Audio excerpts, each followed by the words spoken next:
Hey everybody.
I'm gonna wait a couple more minutes.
Right. I think we can start. Before we do have what's her name? Right. Um, we have an ASL interpreter here today. I have her pinned. Um, but if you requested her, can you message me or message her?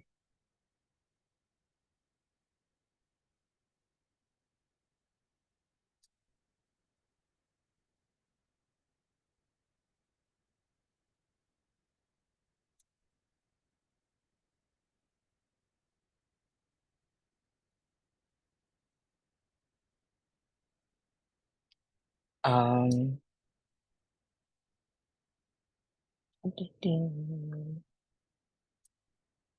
yeah, there's still people um coming. So we're gonna wait a couple more minutes.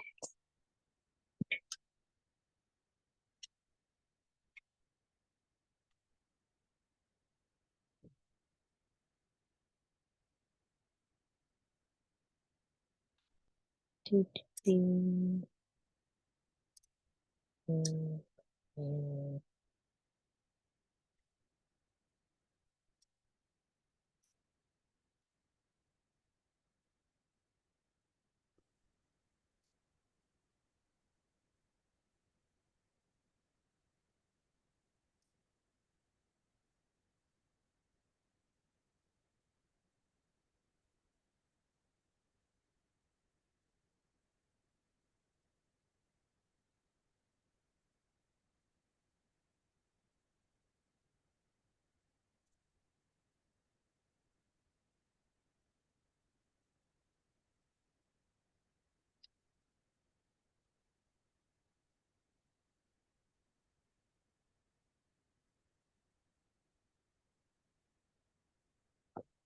We'll wait till it's at the 10 mark.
Is it getting hot where you guys are?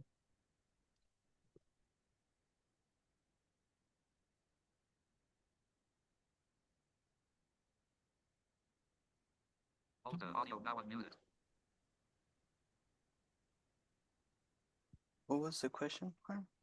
Oh, I was just asking if it's hot where people are. Gotcha.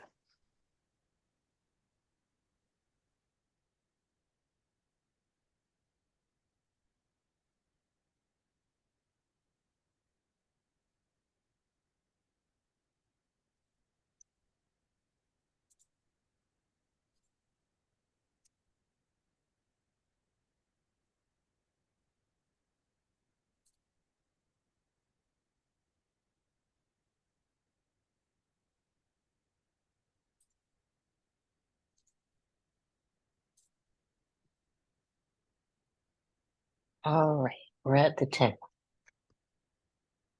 So now I think we can get started. Um, so this is Youth Coordinators Connect. Um, and how about we introduce ourselves and what we're doing in your guys' fields. I'm the coordinator of youth services here at April, and I am the one who facilitates these groups.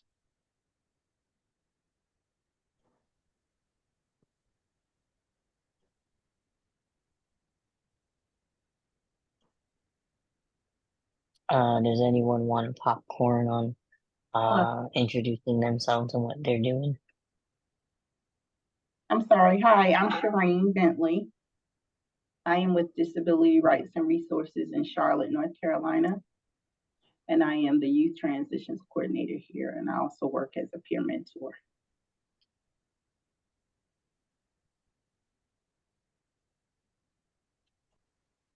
Hello, everyone. My name is Rosie Vasquez. I am from Michigan. I work for Disability Connections, and I'm the Life Skills Advisor. And I also have been, during the summer, meeting one-on-one with consumers just to fill up my time. But yeah. Hi, I'm Brandon. I work in Southeast Idaho. I cover all of Southeast Idaho for the Youth Transition Coordinator. We just finished our summer camp. We ran all of July, and we're gearing up to start our after-school programs.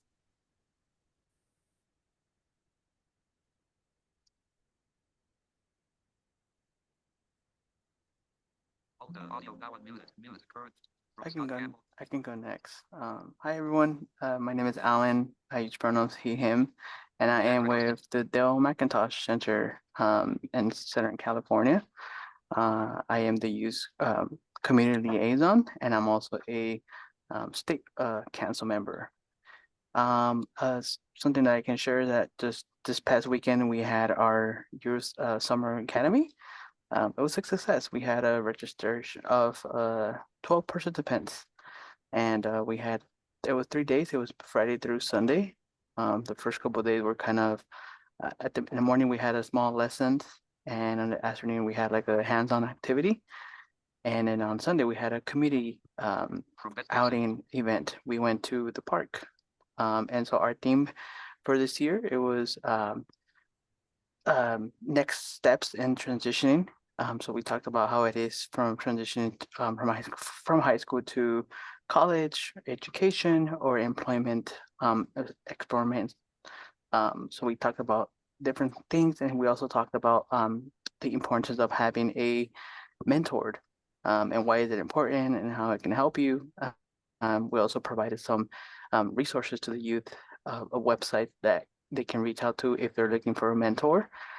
We share with them some network events that are going on as well through the whole year, where a bunch of mentors just meet with other youth with disabilities, and they just have different workshops and stuff like that. So that's kind of what we did. And then Sunday was again our community outing. So we went to the park and we had some activities for them along with pizza for lunch.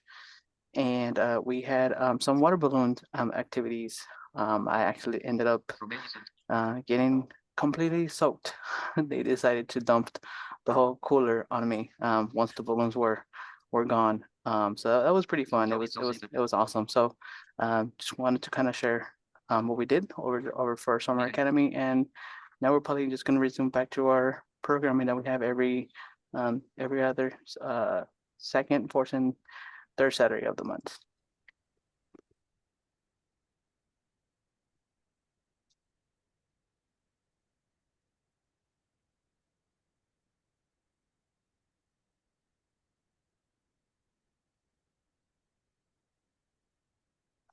We got some things in the chat here.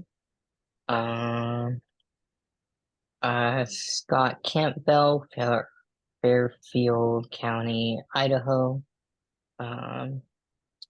Another says, "Hi, I'm Kendra Garcia with New Vistas in Santa Fe. I am the IL advocate / youth coordinator."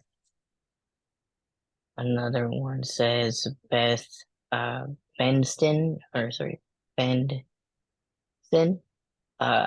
youth transition coordinator with Access Living in Chicago. Another one says, "Hi everyone, I'm Jordan Hayes, she, her. I work as a peer mentor at Disability Rights and Resources and assist sharing with youth consumers in groups like our Summer of Independent Living program." Another says, "Hello, I'm Allison Dolan. I am Deaf Services Advocate at Disabilities Network Eastern Central." Another one says, "Hello all, I am Joey. I'm not sure how to pronounce this last name. Youth coordinator with San Juan Center for Independence here at Farmington. Hannah, not sure how to say this last name. Stepping into the role as youth transition coordinator from Independent Living coordinator from Wisconsin, options for independent living."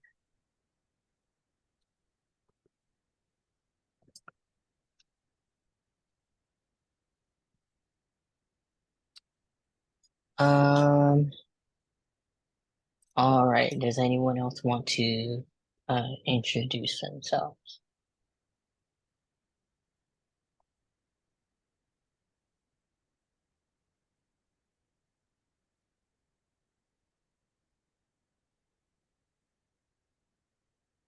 Someone's coming in.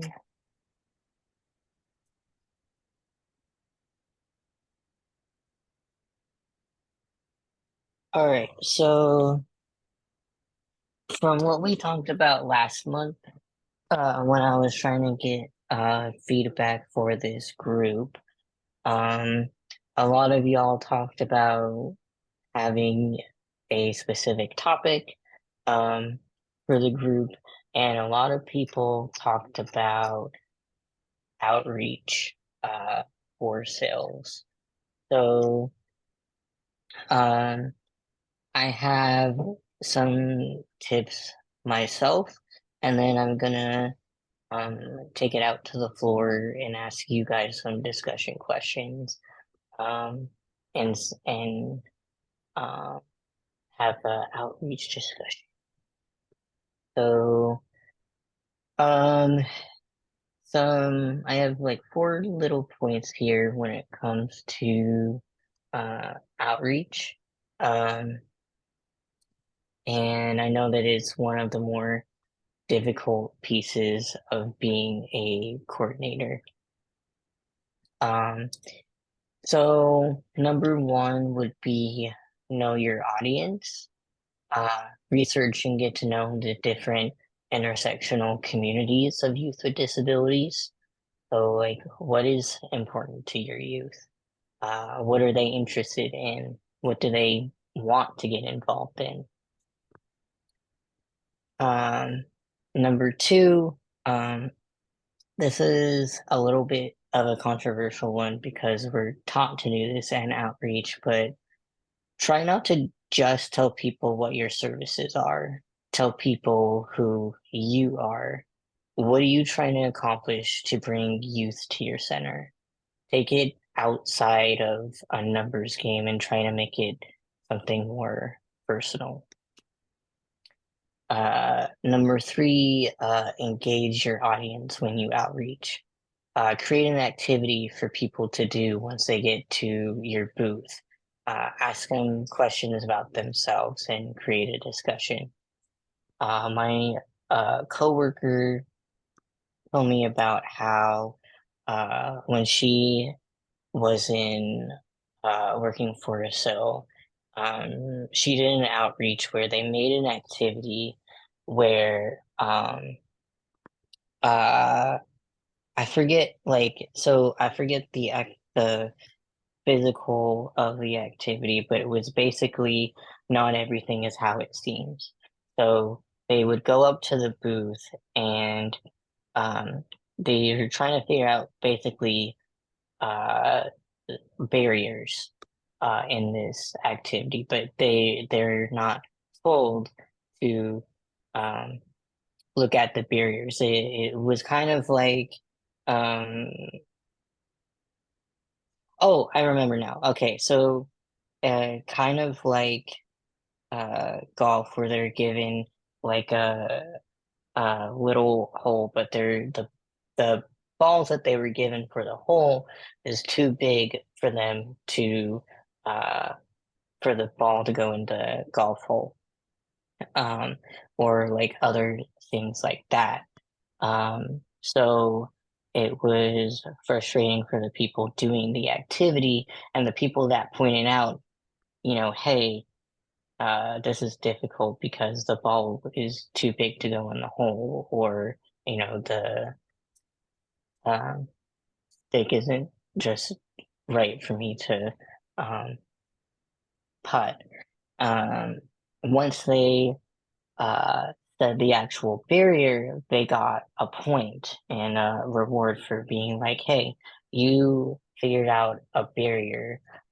That's the point of the activity.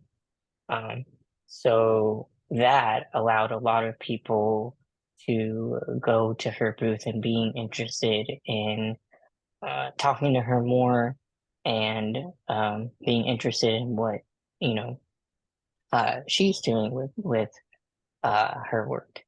Um, and I thought that was a really cool and engaging way to do outreach. Um, so things like that, just try to think outside the box and outside of just, sitting at a booth. Um, Maybe create workshops and webinars that tackle youth issues, help others understand the IL philosophy, create discussion boards or groups in social media space or your website. Um, uh, I know a lot of times when we're trying to get uh, consumers, it can be very much I need to get this amount of numbers. But I liked to think about it as um, more connecting with people that need the help, if that makes sense. So I'm gonna put it out to the floor and ask you guys some questions. So, what are some outreach ideas that you guys have?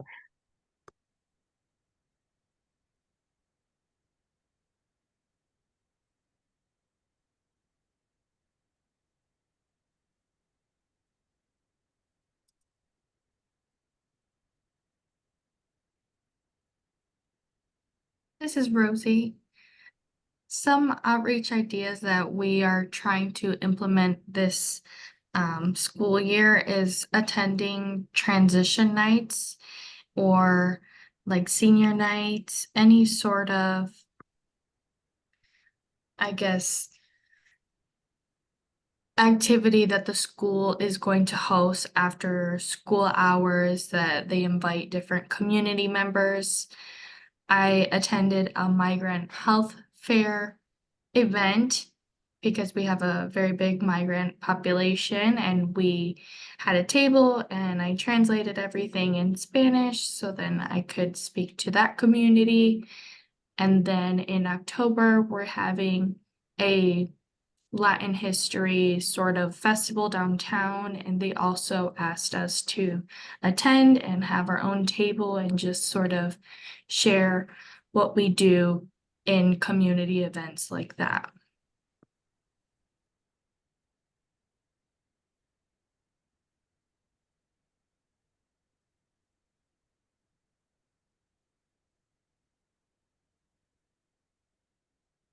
Anyone else want to talk about outreach ideas that you guys have? Doesn't have to be something that you're doing, but even just ideas. This is Alan. I can go next. So some of the idea that we have noticed that ACT sometimes works to get consumers interested to come to your table and want to learn about your organization is having swag. That can be anything from having like a small bowl of candy, and some other like pens, bracelets, squishy toys and stuff like that. Those will always get the attention of somebody, and they'll probably come by and would be interested in listening to what you guys offered. Um, Also, another idea that I have heard, but we have not been able to put it in place yet within our youth program, is having a young adult with you guys, especially for those that are outreaching for youth programs, having an actual youth that is participating within the youth program already, be it there at their outreach, so they can kind of talk about the experiences and everything that they have been able to do through the youth program and the events that we have. And stuff like that. We're hoping that we are able to do that this year with a couple of volunteers that we have now that are used and that are part of our program. We're hoping that that could be something that we can use this year in our outreaches. But that's what has worked for us, and that's what the ideas that I can think of.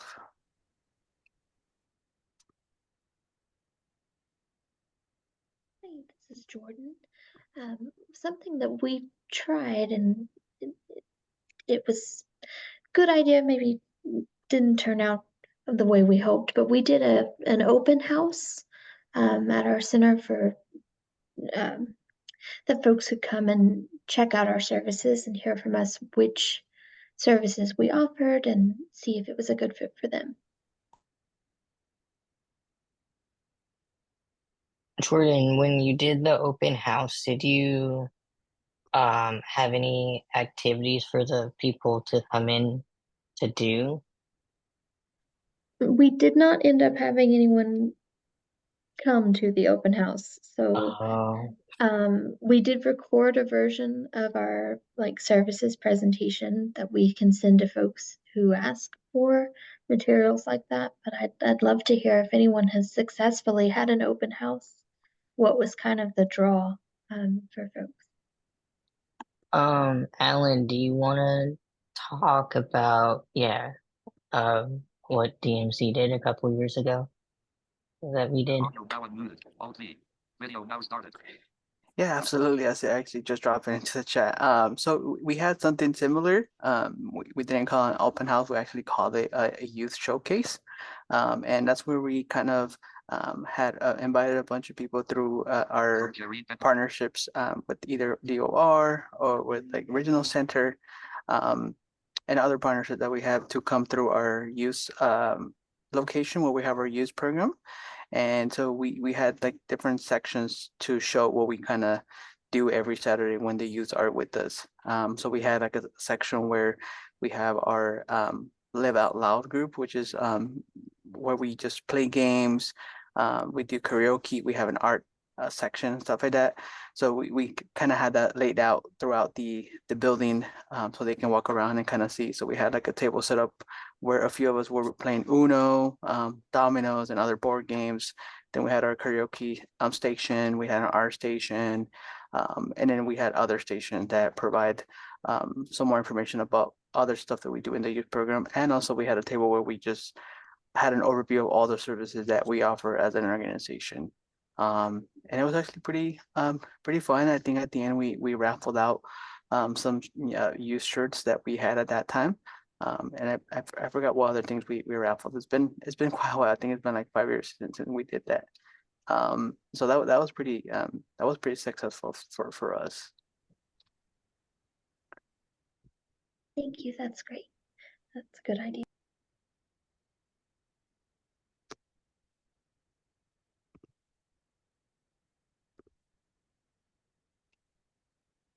Anyone else want to share outreach ideas that they've had?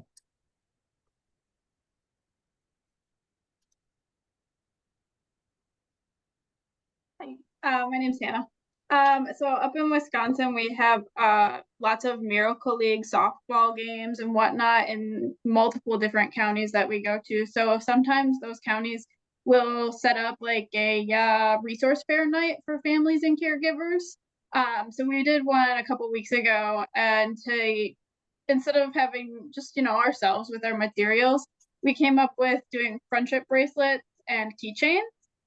We also had coloring activities for both the participants, their families, their siblings.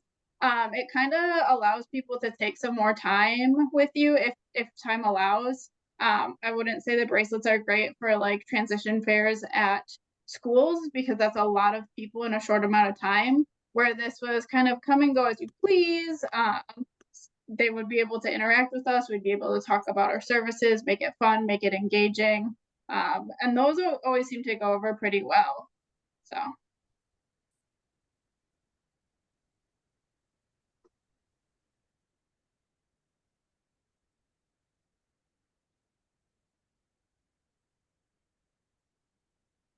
That's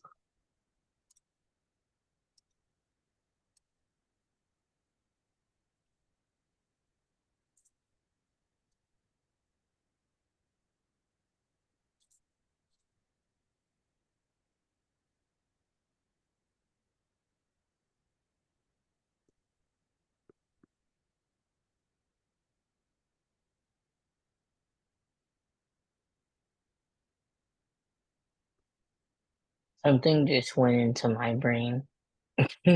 Talking about like uh bracelets and showcases. I don't know if anyone has done this in their elementary school. Um, and when I was in Texas, we did, well, we had like field days, but there were some days, um, I think this was like third or fourth grade. There was like a camp day, but it was like during the classroom time. So there was like a fake fire, like bonfire type of thing. And we did activities that were fun, but also pertained to that subject. Um, it kind of makes me wonder if like um, booths or like showcases or something like that could be advertised as kind of like a mm, I don't know. My mind wants to say activities camp where people aren't just talking about services, but demonstrating an activity uh, that is about that service. Does that make sense?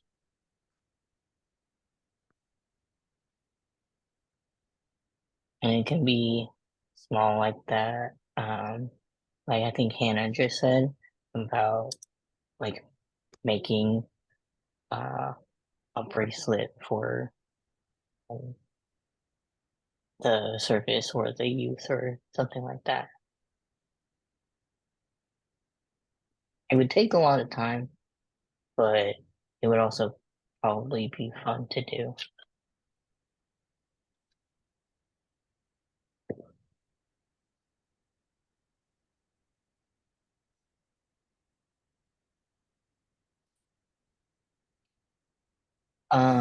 Anyone else have ideas?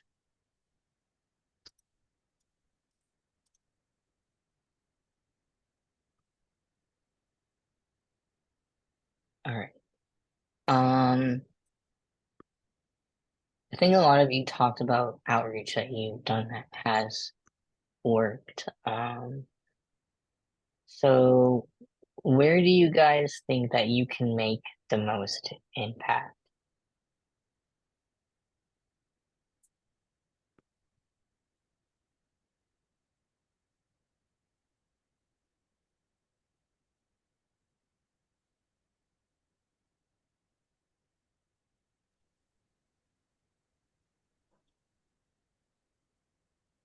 Hi, this is Shireen. I would say in the schools, I know the schools are very hard to get into sometimes, but after working really hard and just kind of not giving up on it, we have been pretty successful with getting into the classrooms here in Charlotte Mecklenburg. And as a result, our youth group at our center has grown. So I would say that the school system is a great place to make the most impact. You just have to keep working at it. I know it's not easy to do, but keep working at it, and eventually you will get in there.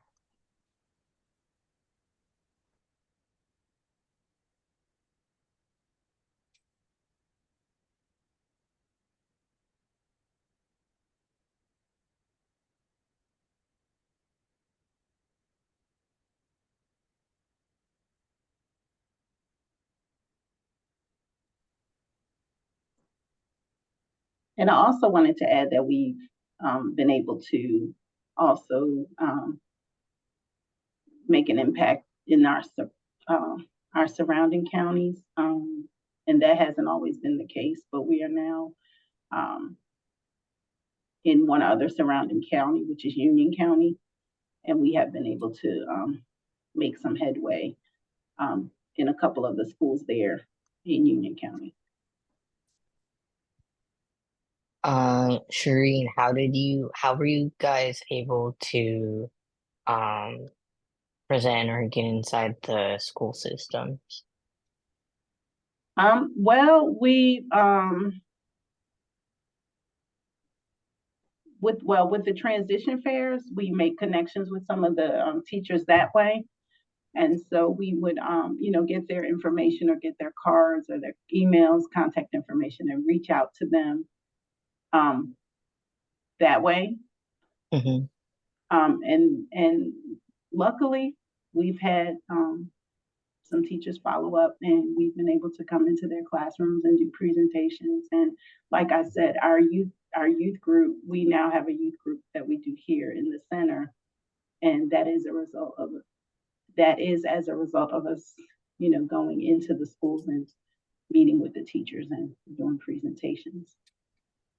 So I would say just making contact from the transition fairs that we attend. Jordan is on the call as well. We work in the same center. I don't know if she wants to add anything to what I just said, but yeah.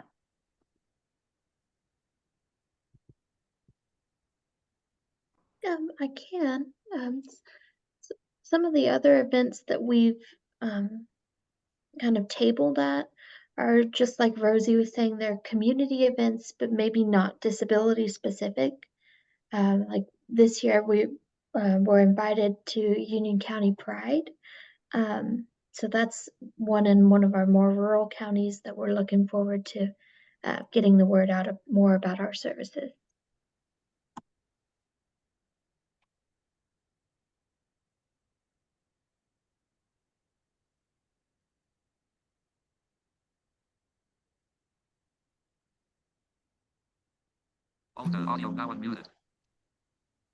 This is Alan. Harm, I want to ask a follow-up question to what just shared. So we have actually connected with teachers, right? Like at transitioning fairs and stuff like that. And so, once they reach out to us and they want us to come and present for them, we're happy, we get excited because that's what we want, right? But I don't know if every single of you have to do the same thing that we do, but before we do that, we have to get intakes from the participants that are going to be involved in the classroom. And so sometimes when we send out a intake form, which we have brought it down from like 3 pages to one single page, so it's not too much for them. It seems like that kind of scares them away, and they go, and we don't hear from the teachers no more. So I was wondering if any of you have that issue, or how do you guys deal with that kind of process thing?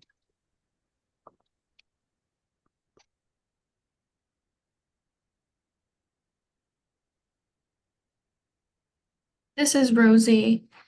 So we actually start them off as just information and referral. And then once I start going to their classrooms, then I do the paperwork with them, and then they take it home to get it signed by their parent or guardian. But not all the time we get them back. So we just sort of keep them as INR as long as I have their first and last name. I have them in our system that way, and then I'm still able to do my notes. But it's definitely a challenge getting the paperwork signed by their parents or guardian. But I seem to have had better luck doing it with the students in like our first or second class together, and then I usually get more back that way.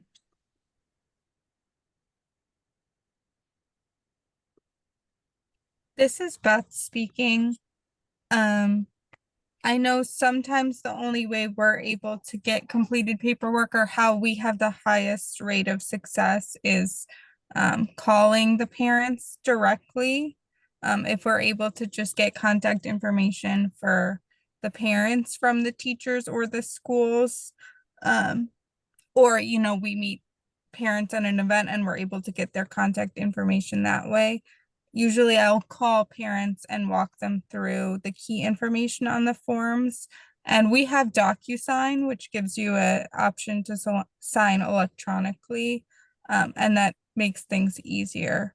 Because yes, working with the students in person and having them take the forms home is great and it works, but as Rosie said, sometimes those forms get lost in the backpack and never make their way back.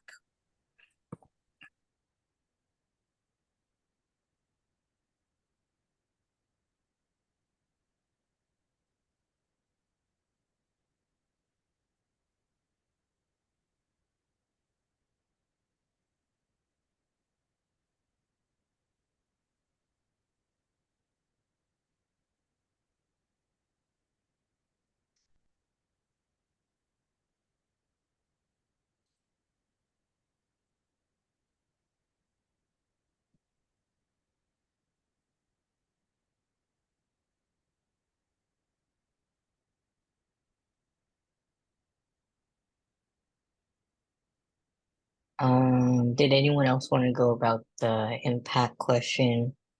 What do you think? Uh, where do you think you can make the most impact?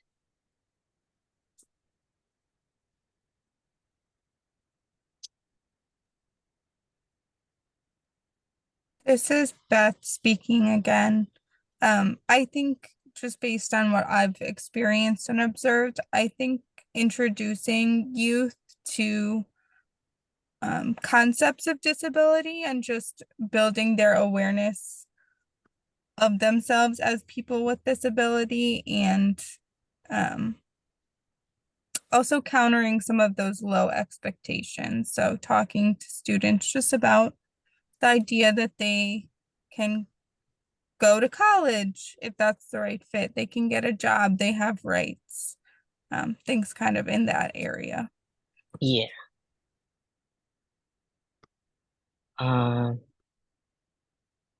Just so y'all know, we have like 15 minutes left.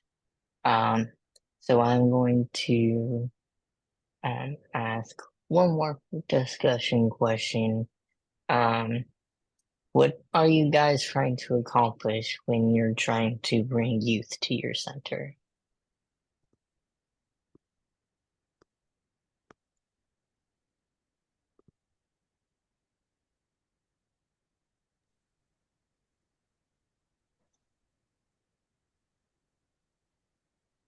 Hi, this is Shireen again. I would say that here at Disability Rights and Resources, we are trying to help the individual become as independent as they possibly can be. And we're also trying to empower them in the process.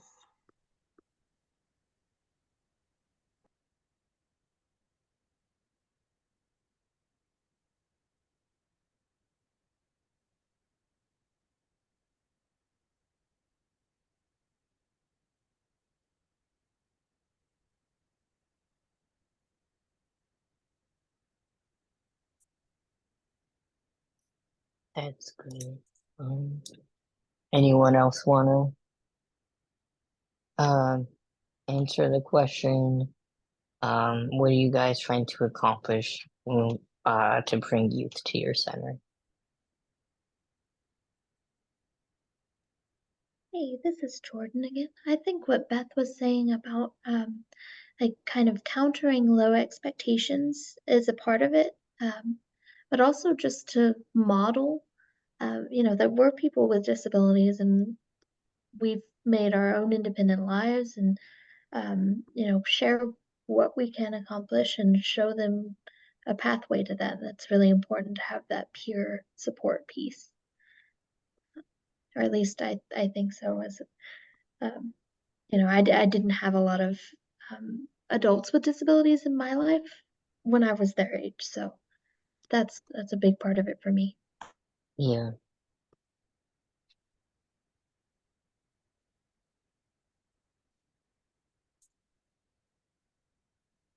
Audio now unmuted. This is Alan. I can share. So I definitely, and I love the next second what had been said previously. But I also another thing that we try to do is we try to keep our youth program more youth driven. And so, some of the youth that we have for a long time, they might have different ideas, but the new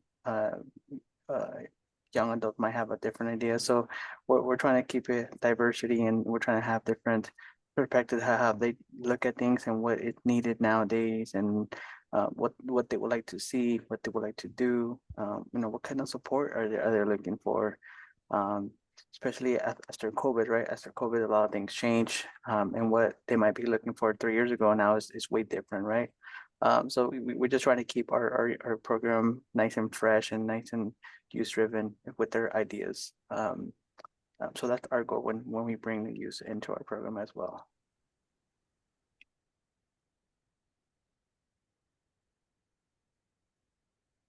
Yeah, y'all have like a youth leadership thing too, right, Alan? Audio now unmuted. That is correct. So we do, but we don't. So it is a bit of on hold right now. But we're definitely looking to bring it back. But yes, we do have a user advisor leadership steering committee. But over COVID, we had to put it on hold. But we're definitely looking to bringing it back in the near future, hopefully.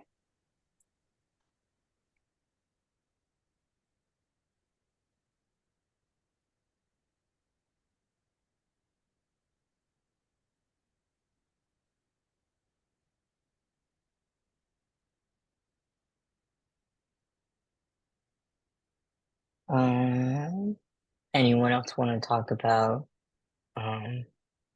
why they want to bring youth to their center, like what you guys are trying to accomplish?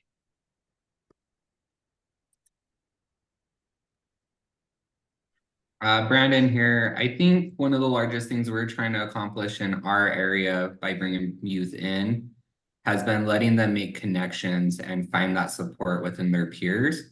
Here in Idaho, especially Southeast Idaho, we're a lot of small towns that are very spread apart. So it's the only chance a lot of these kids get to come into a place that has people that are going through similar things as them.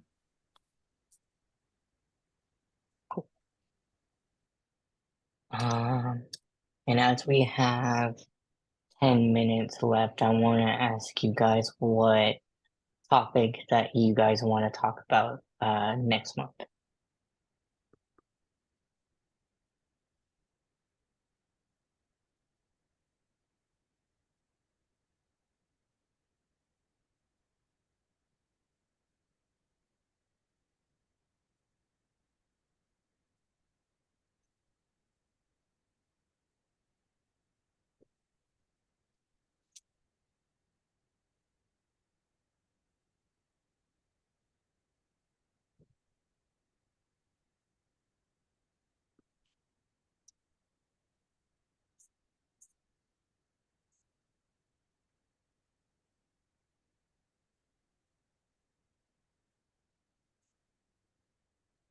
Okay. So Jordan says back to school programming or college prep ideas. Any other ideas for topics next time? All activities. All activities for us to do or for the youth?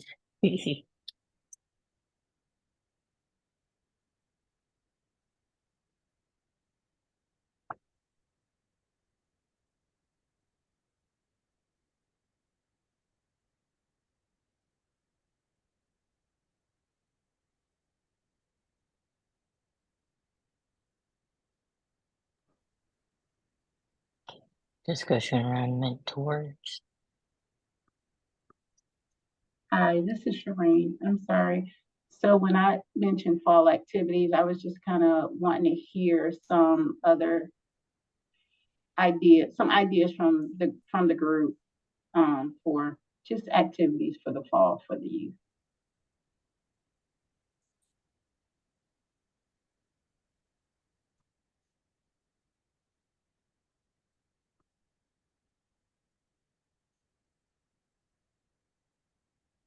These were all good ones. So we got a discussion around mentors and how to work with external organizations to support youth transition.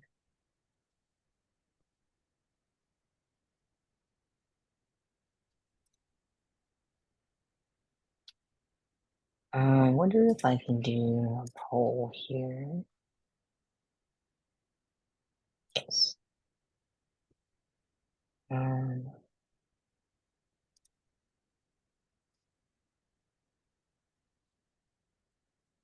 uh, okay.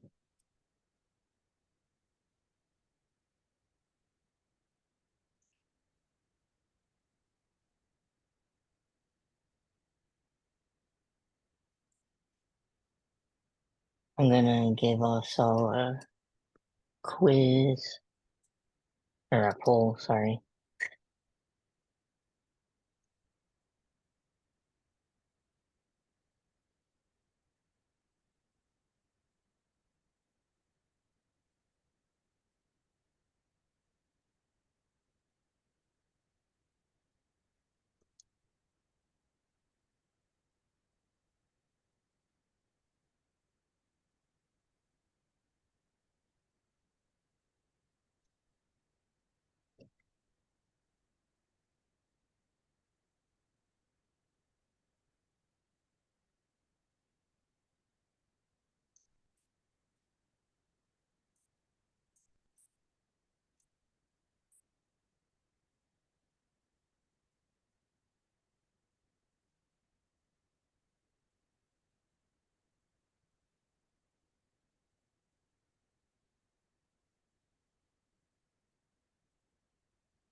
Okay.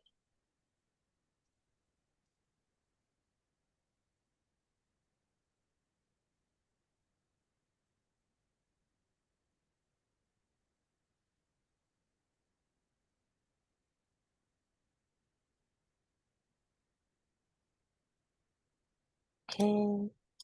And okay, did people get the poll?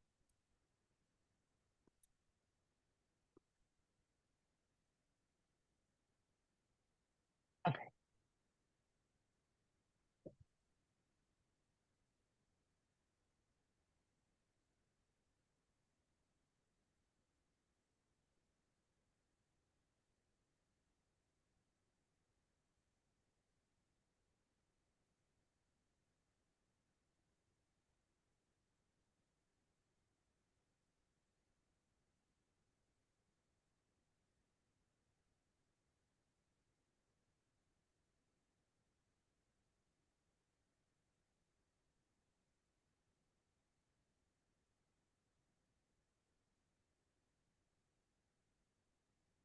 All the audio now unmuted.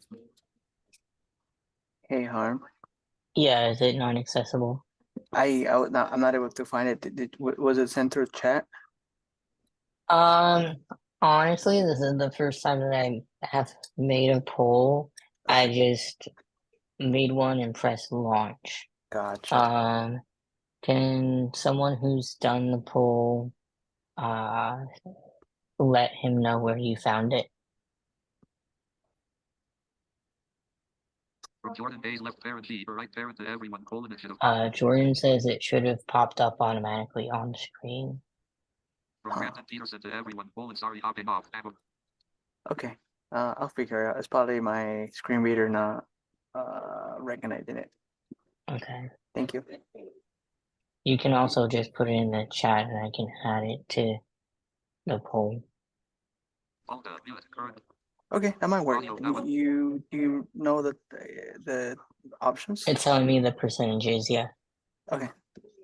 All right. Thank you.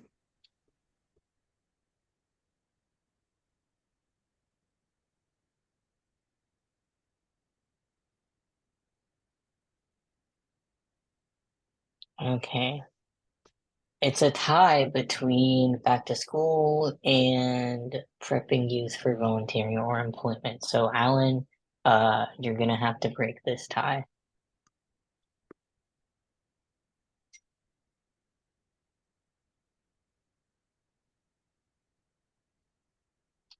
Back to school programming it is. All right. So that's what we will talk about next time. I hope everyone enjoyed the group today. And we are pretty much out of time.